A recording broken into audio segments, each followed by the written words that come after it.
ഈ യോഗി ആദിത്യനാഥ് ഉത്തർപ്രദേശിലെ മുഖ്യമന്ത്രി, ഇന്ത്യയിലെ ഏറ്റവും വലിയ സംസ്ഥാനത്തിൻ്റെ ഏറ്റവും കൂടുതൽ ജനസംഖ്യയുള്ള സംസ്ഥാനത്തിൻ്റെ മുഖ്യമന്ത്രി, ഈ യോഗി ഒരു പുതിയ താക്കീത് കൊടുത്തിരിക്കുന്നു. അതായത് ഇന്ത്യയിലാകമാനം ചില വലിയ തോതിലുള്ള പീഡനങ്ങളൊക്കെ റിപ്പോർട്ട് ചെയ്യുന്ന ഒരു സമയമാണ്. കേരളത്തിലടക്കം ഇപ്പോൾ അതിൻ്റെ ചർച്ചകളാണ് നടന്നുകൊണ്ടിരിക്കുന്നത്. അപ്പോൾ യോഗി കൃത്യമായി പറഞ്ഞിരിക്കുന്നു, പെൺകുട്ടികളുടെ നേരെ ഈ മാനഭംഗ ശ്രമം അതുപോലുള്ള അവരുടെ സെക്ഷൽ അബ്യൂസിങ് പോലുള്ള കാര്യങ്ങൾക്ക് മുതിരുകയാണെങ്കിൽ കൈയും കാലും കാണില്ല. കൃത്യമായ താക്കീതാണ് ഒരു സംസ്ഥാനത്തിൻ്റെ മുഖ്യമന്ത്രി നൽകിയിരിക്കുന്നത്. കൃത്യമായ താക്കീതാണ്. അതുപോലെ തന്നെ യോഗി പറഞ്ഞാൽ അതൊരു വെറും വാക്കാണ് നമുക്ക് വിശ്വസിക്കാൻ കഴിയില്ല. കാരണം ബുൾഡോസറുകൾ വെച്ചുകൊണ്ട് പ്രതികളുടെ വീടുകൾ ഇടിച്ച് നിരത്തിയ ഒരു ആളാണ് യോഗി എന്ന് പറയുന്നത്. യോഗി വന്നതിന് ശേഷമാണ് ഉത്തർപ്രദേശിൽ ഈ ക്രമസമാധാനം, പട്ടിയുടെ വിലയായിരുന്നു പോലീസിന് എന്നതാണ് ഉത്തർപ്രദേശിലെ സത്യം യോഗി വരുന്നതിന് മുമ്പ്. പക്ഷേ ഇപ്പം പോലീസിനൊക്കെ അത്യാവശ്യം നല്ല വില അവിടെ കിട്ടുന്നുണ്ട്. പല പൊട്ടിച്ചു കളഞ്ഞു പല ആളുകളെയും, തീർത്തു കളഞ്ഞു. അപ്പോൾ ഇതാണ് യോഗി പറഞ്ഞാൽ അതിനൊരു കൃത്യമായ കാരണമുണ്ട്. അപ്പോൾ യോഗിയുടെ താക്കീത് പേടിക്കണ്ടേ പലരും? തീർച്ചയായിട്ടും പാർത്ഥൻ, അതായത് ഈ അവസരത്തിൽ കേരളത്തിൽ ഇപ്പോൾ നമ്മൾ കാണുന്ന കാഴ്ചകളൊക്കെ വളരെ അതിശയം നിറപ്പിക്കുന്നതാണ്. എന്ന് വെച്ചാൽ ഓരോ ദിവസവും പീഡനങ്ങൾ, ഓരോ സ്ത്രീകളും പെൺകുട്ടികളും വന്നിരുന്ന് കരയുന്നതൊക്കെ കാണുമ്പോൾ സത്യത്തിൽ വാർത്തയ്ക്കപ്പുറം നമ്മൾ എവിടെയൊക്കെയോ വേദനിക്കുന്നുണ്ട്. സ്ത്രീകൾ മാത്രമല്ല പുരുഷന്മാരും അനുഭവിക്കുന്നുണ്ട്. ആ വേദന കാണാതെ പോകുന്നതല്ല. പക്ഷെ എങ്കിൽ പോലും ചില അവസരങ്ങളിൽ നമ്മളൊക്കെ ഇത്തരത്തിൽ വേദനിക്കാറുണ്ട്. അങ്ങനെ അത്തരത്തിൽ ഇപ്പോൾ കാര്യങ്ങൾ നടക്കുമ്പോൾ നമ്മളെ മുഖ്യമന്ത്രി ഒരിക്കൽ പോലും വാ തുറന്ന് പറഞ്ഞിട്ടില്ല ഇത്തരം കാര്യങ്ങൾ നടക്കുന്നവരെ ഇനി ഞങ്ങൾ താക്കീത് ചെയ്യും, അല്ലെങ്കിൽ ഞങ്ങൾ അവരെ ഇനി വച്ചേക്കില്ല, കൃത്യമായ അന്വേഷണം നടത്തി അവർക്കെതിരെ നിയമ നടപടി സ്വീകരിക്കുമെന്നൊന്നും വാ തുറന്ന് പറയാൻ നമ്മുടെ മുഖ്യമന്ത്രിക്ക് ഇല്ലാത്തൊരു ധൈര്യം എനിക്ക് തോന്നുന്നു ഉത്തർപ്രദേശ് മുഖ്യമന്ത്രി യോഗി ആദിത്യനാഥിനുള്ളത് കൊണ്ടാണ് ഇവിടുത്തെ പല മാധ്യമങ്ങൾ യോഗി ആദിത്യനാഥിനെ ഭയപ്പെടുന്നത്. ഉത്തർപ്രദേശിൽ ഒരു കാക്ക ചത്താൽ പോലും അതിനെ വാർത്തയാക്കുന്നവരാണ് ഇവിടുത്തെ മാധ്യമങ്ങൾ. അവിടുത്തെ നല്ല കാര്യങ്ങളല്ല. യോഗി ആദിത്യനാഥിന്റെ ഭരണത്തിന് കീഴിൽ ഒരു കാക്ക ചത്തുപോയാൽ വരെ അത് യോഗിയുടെ തലയിൽ കെട്ടിവെച്ചുകൊണ്ട് യോഗിയെ മോശക്കാരനാക്കാൻ, താറടിച്ച് കാണിക്കാൻ ശ്രമിക്കുന്നവരാണ് ഇവിടുത്തെ മാധ്യമ പ്രവർത്തകർ എന്ന് പറയുന്നത്. പക്ഷേ അവിടെ നടക്കുന്ന നല്ല കാര്യങ്ങൾ ഇപ്പോൾ നമുക്കറിയാം. അവിടുത്തെ മാഫിയകൾക്കും ക്രിമിനലുകൾക്കും കൊലപാതകങ്ങളുടെ ഒക്കെ മുന്നിൽ തല കുനിക്കാതെ നട്ടെല്ല് നിവർത്തി ബുൾഡോസർ കൊണ്ട് അവരുടെയൊക്കെ വീടുകളും അനധികൃതമായി നിർമ്മിച്ച കെട്ടിടങ്ങളുമൊക്കെ ഇല്ലാതാക്കുന്ന ഒരു മുഖ്യമന്ത്രി, എനിക്ക് തോന്നുന്നു ചരിത്രത്തിൽ ആദ്യമായിരിക്കും അങ്ങനെ ഒരു മുഖ്യമന്ത്രിയെ നമ്മൾ കാണുന്നത്. കാരണം അയാൾ ഒരു മാഫിയ തലവനാണ്, ഒരു ക്രിമിനൽ ആണെങ്കിൽ മറ്റൊന്നുമില്ല.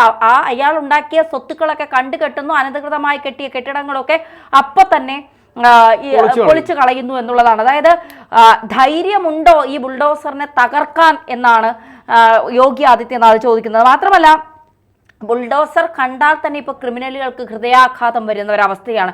യോഗി ഭരിക്കുന്ന നാട്ടിൽ ഒരു തരത്തിലുള്ള ക്രമസമാധാന നിലയും തകരില്ല എന്നുള്ളൊരു വിശ്വാസം ജനങ്ങൾക്കുണ്ട്. ഉത്തർപ്രദേശ് വളരെയധികം മാറിയിരിക്കുന്നു എന്നുള്ളത് തന്നെയാണ്. നേരത്തെ പറഞ്ഞതുപോലെ ഉത്തർപ്രദേശിൽ പോലീസിനൊന്നും ഒരു വിലയുമില്ലാതെ, കാരണം തമ്മിത്തല്ലും ജാതി പറഞ്ഞുള്ള തമ്മിത്തല്ലും അടികളും ബഹളങ്ങളും ഒക്കെയാണ് നമ്മൾ കണ്ടുകൊണ്ടിരുന്നത്. അതൊക്കെ മാറി ഉത്തർപ്രദേശ് വികസനത്തിന്റെ പാതയിലൂടെ സഞ്ചരിച്ചു തുടങ്ങിയിരിക്കുന്നു. മാത്രമല്ല യോഗി പറയുന്ന മറ്റൊരു കാര്യം, യുവാക്കളുടെ ഭാവിയുമായി കളിക്കുന്നവരെ വെറുതെ വിടില്ല. സ്ത്രീകളുടെ മാനം കെടുത്തുന്നവരുടെ കൈയും തലയും ഇല്ലാതാക്കും, ഇനി ഉണ്ടാകില്ല എന്നുള്ള വ്യക്തമായ താക്കീത് നൽകുന്നതോടൊപ്പം തന്നെ അവിടുത്തെ ഭാവി തലമുറ യുവാക്കളെയും കൂടി ചേർത്ത് പിടിച്ചുകൊണ്ടുള്ള ഒരു മുന്നോട്ട് പോക്കാണ് നമുക്ക് ഉത്തർപ്രദേശിൽ നിന്ന് കാണാൻ സാധിക്കുന്നത്. എന്തായാലും ഉത്തർപ്രദേശിന്റെ ഭാവി ഏറ്റവും കൂടുതൽ ജനസംഖ്യയുള്ള ഒരു സംസ്ഥാനമാണ്. എനിക്ക് തോന്നുന്നു 9 കോടി ജനസംഖ്യയാണ്, 20 കോടി ജനസംഖ്യയാണ് ഉത്തർപ്രദേശിലുള്ളത്.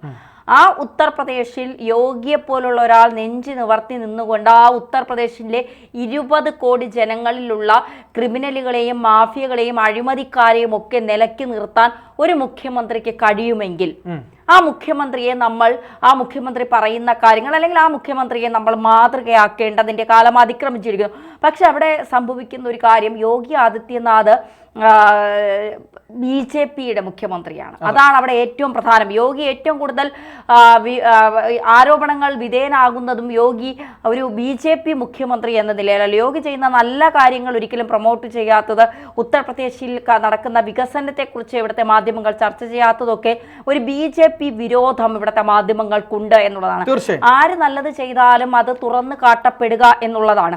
പക്ഷെ ഉത്തർപ്രദേശിനെ സംബന്ധിച്ചിടത്തോളം അങ്ങനെയല്ല എന്നുള്ളത്. എന്ത് തോന്നുന്നു ഇപ്പോൾ ഈ കലാപകാരികൾക്ക് ഒരു പേടി സ്വപ്നം തന്നെയാണ് യോഗി ആദിത്യനാഥ്. ഈ കലാപകാരികളെ നിലയ്ക്ക് നിർത്തുന്ന ഒരു മുഖ്യമന്ത്രിയാണ് യോഗി ആദിത്യനാഥ്. യോഗി ആദിത്യനാഥിൻ്റെ ഈ ഒരു മാർഗം പലരും അനുകരിക്കേണ്ടതല്ലേ, അല്ലെങ്കിൽ മാതൃകയാക്കേണ്ടതല്ലേ? തീർച്ചയായും തന്നെ. അതായത് യോഗി ആദിത്യനാഥ് ഒരു ഉത്തർപ്രദേശിന്റെ മുഖ്യമന്ത്രിയായി വരുന്ന സമയത്ത് അദ്ദേഹം ഒരു കാവി വസ്ത്രധാരിയാണ്, ഒരു സന്യാസിയാണ്. അവിടെ എനിക്ക് തോന്നുന്നു അദ്ദേഹത്തിന് ഒരു മഠമുണ്ട്. ആ പ്രധാനപ്പെട്ട ഒരു സന്യാസ പരമ്പരയുടെ ആചാര്യനാണ് അദ്ദേഹം. അവിടെ അദ്ദേഹത്തെ പോലെ ഒരാൾ, ഒരു സന്യാസിയെ തന്നെ BJP അവിടെ മുഖ്യമന്ത്രി പദത്തിലേക്ക് കൊണ്ടുവരുമ്പോൾ പലരും പല കാര്യങ്ങളും എന്താണ് ഇത്തരം ഒരാളെ BJP അല്ലെങ്കിൽ RSS ഒരു മുഖ്യമന്ത്രി പദത്തിലേക്ക് നോമിനേറ്റ് ചെയ്ത് അല്ലെങ്കിൽ പറഞ്ഞയച്ചത്, നോമിനേറ്റ് ചെയ്തതെന്ന് വെച്ചാൽ ഞാൻ നിർദ്ദേശിച്ചത് എന്നാണ്, അങ്ങനെ ചെയ്തത് എന്ന് ആലോചിച്ചപ്പോൾ പലർക്കും അതിന് ഉത്തരം ആദ്യം കിട്ടിയിരുന്നില്ല. പിന്നീടാണ് കാര്യങ്ങൾ മനസ്സിലാകുന്നത്. അതായത് യോഗി ആദിത്യനാഥ് അധികാരത്തിൽ വരുന്നപ്പോൾ ഉത്തർപ്രദേശിന്റെ അവസ്ഥ എന്തായിരുന്നു എന്നുള്ളതാണ്. ഉത്തർപ്രദേശ് എന്ന് പറയുന്നത് ഇന്ത്യയിലെ തന്നെ ഏറ്റവും പേടിപ്പെടുത്തുന്ന സംസ്ഥാനങ്ങളിലൊന്നായിരുന്നു. കാരണം സ്ത്രീകൾക്ക് പുറത്തിറങ്ങി നടക്കാൻ പറ്റാത്ത അവസ്ഥ. ഇപ്പോഴും ഉത്തർപ്രദേശിൽ അവിടെ ഇവിടെയൊക്കെ പീഡനങ്ങൾ നടക്കുന്ന സമയത്ത് വലിയ തോതിൽ ചർച്ച ചെയ്യുന്ന നമ്മൾ യോഗി ആദിത്യനാഥ് അധികാരത്തിൽ വരുന്നതിന് മുമ്പ് നടക്കുന്ന പീഡനങ്ങളെ കുറിച്ച് കേട്ടാൽ ഞെട്ടിപ്പോകും. അത്രയ്ക്കധികം പീഡനങ്ങളാണ് ഓരോ ദിവസവും അവിടെ നടന്നുകൊണ്ടിരുന്നത്. സമാജ്വാദി പാർട്ടിയും അതുപോലെ തന്നെ BSPയും അതിനു മുമ്പ് കോൺഗ്രസും ഭരിച്ചിരുന്ന സംസ്ഥാനമാണ് ഉത്തർപ്രദേശ് എന്ന് പറയുന്നത്. ആ ഉത്തർപ്രദേശ് ഈ നിലയിലേക്ക് എത്തിക്കണമെങ്കിൽ എത്തിച്ചത് യോഗി ആദിത്യനാഥിന്റെ ഒരൊറ്റ കാര്യം കൊണ്ടാണ്. അവിടെ കോൺഗ്രസ് ഭരിച്ചപ്പോഴും BSP, ദളിത് പാർട്ടിയായി BSP ഭരിച്ചപ്പോഴും SP സമാജ്വാദി പാർട്ടി ഭരിച്ചപ്പോഴും ഒന്നും തന്നെ ഈ ഈ ഗുണ്ടാ സംഘങ്ങളെ നിലയ്ക്ക് നിർത്താൻ അവിടെ കഴിഞ്ഞിരുന്നില്ല. അവിടുത്തെ ഒരു പ്രത്യേകത എന്ന് പറയുന്നത് അവിടെ ജാതി പഞ്ചായത്തുകൾ, ഗ്രാമ പഞ്ചായത്തുകൾ വളരെ പ്രധാനമായി നിൽക്കുന്ന ഒരു സ്ഥലമാണ് ഈ ഉത്തർപ്രദേശ് എന്ന് പറയുന്നത്. അവിടെ ഈ മാഫിയകളുടെ പിന്തുണ, ഈ പലതരത്തിലുള്ള ജാതികൾക്കും ഈ മാഫിയ പിന്തുണയുള്ള മാഫിയകൾക്ക് അവരുടെ പിന്തുണകളുണ്ട്. അപ്പോൾ യോഗിയുടെ മുന്നിലുള്ള ഏറ്റവും പ്രധാന വെല്ലുവിളി എന്ന് പറയുന്നത് ഈ ഇത്തരം ജാതി പഞ്ചായത്തുകൾ ഈ മാഫിയകൾക്ക് പിന്തുണ കൊടുക്കുന്നതായിരുന്നു. ആദ്യഘട്ടത്തിൽ യോഗി ഒരു സമാധാന ചർച്ചയ്ക്കൊക്കെ ശ്രമിച്ചെങ്കിലും പിന്നീട് അത് നടക്കുന്നില്ല എന്ന് കണ്ട സമയത്ത് യോഗി ചെയ്ത ഒരു കാര്യം എന്ന് പറയുന്നത് അവിടെ ഒരു സ്പെഷ്യൽ ടീമിനെ ഉണ്ടാക്കുകയും അവിടെയുള്ള ഈ ക്രിമിനൽ ഗുണ്ടാ സംഘങ്ങളുടെ പ്രധാനപ്പെട്ട ആളുകളുടെ ലിസ്റ്റ് എടുക്കുകയും അവിടെ ഒരു കേസിനകത്ത് അവരെ അറസ്റ്റ് ചെയ്യുന്നു. പോകുന്ന വഴിക്ക് ഒരു ഏറ്റുമുട്ടൽ ഉണ്ടാകുന്നു, രക്ഷപ്പെടാൻ ശ്രമിക്കുന്നു, വെടിവെച്ച് കൊല്ലുന്നു. സത്യം പറയുകയാണെങ്കിൽ തീർത്ത് കളയുന്നു എന്ന് തന്നെയാണ്. അതായത് ഒരു ഗുണ്ടാ സംഘങ്ങളെ, ഒരു ക്രിമിനൽ സംഘങ്ങളെ യോഗി കൃത്യമായി അവിടുത്തെ ഏറ്റവും പ്രധാനപ്പെട്ട അവിടെ പ്രശ്നമുണ്ടാക്കുന്ന ആളുകളെ കൃത്യമായി യോഗി കൈകാര്യം ചെയ്തു. അതോടുകൂടി അവിടുത്തെ ക്രമസമാധാന നിലയിൽ വലിയ മാറ്റം അവിടെ ഉണ്ടായി. അതായത് ഞാൻ പറഞ്ഞു വരുന്നത് യോഗി അതുപോലെ തന്നെ അവിടെയുള്ള ജാതി പഞ്ചായത്തുകളെ യോഗി വിലക്കെടുത്തില്ല. അവരോട് പറഞ്ഞു, നിങ്ങൾ നേരെ നിൽക്കുകയാണെങ്കിൽ ഞാൻ നേരെയാണ്, അല്ലെങ്കിൽ എൻ്റെ സ്വഭാവം മാറും എന്ന നിലയിൽ യോഗി കൃത്യമായി സംസാരിച്ചു. ജാതി കാര്യങ്ങളൊന്നും യോഗി എടുത്തില്ല. പക്ഷെ അവിടെ ജനങ്ങൾ യോഗിയെ തിരിച്ചറിഞ്ഞു, യോഗിയെ കൃത്യമായി വീണ്ടും അധികാരത്തിലേറ്റി. അപ്പോൾ യോഗി ചെയ്യുന്ന കാര്യങ്ങളൊക്കെ തന്നെ ഈ ജനങ്ങൾക്ക് വേണ്ടി ഉള്ളതാണ്. അദ്ദേഹം ഈ ഒരു ഇത്തരത്തിലൊരു ഒരു സന്ദേശം കൊടുത്തിട്ടുണ്ടെങ്കിൽ, ഒരു കൃത്യമായി ഒരു വാണിംഗ് കൊടുത്തിട്ടുണ്ടെങ്കിൽ അത് നിറവേറ്റുക തന്നെ ചെയ്യും. അവിടെ ഇപ്പോഴൊക്കെ ഒരുപാട് പീഡനങ്ങൾ കുറഞ്ഞു. അപ്പോൾ യോഗി വലിയ കാര്യം തന്നെയാണ് അവിടെ ചെയ്തുകൊണ്ടിരിക്കുന്നത്. തീർച്ചയായിട്ടും യോഗി ആദിത്യനാഥിനെ പോലുള്ള മുഖ്യമന്ത്രിമാർ എല്ലാ സംസ്ഥാനങ്ങളിലും ഉണ്ടാകണമെന്ന് ചില സമയങ്ങളിലെങ്കിലും ആഗ്രഹിച്ചു പോകാറുണ്ട്. ചിലരെങ്കിലും യോഗിയെ പോലുള്ള മുഖ്യമന്ത്രിമാരെ മാതൃകയാക്കട്ടെ. തീർച്ചയായും.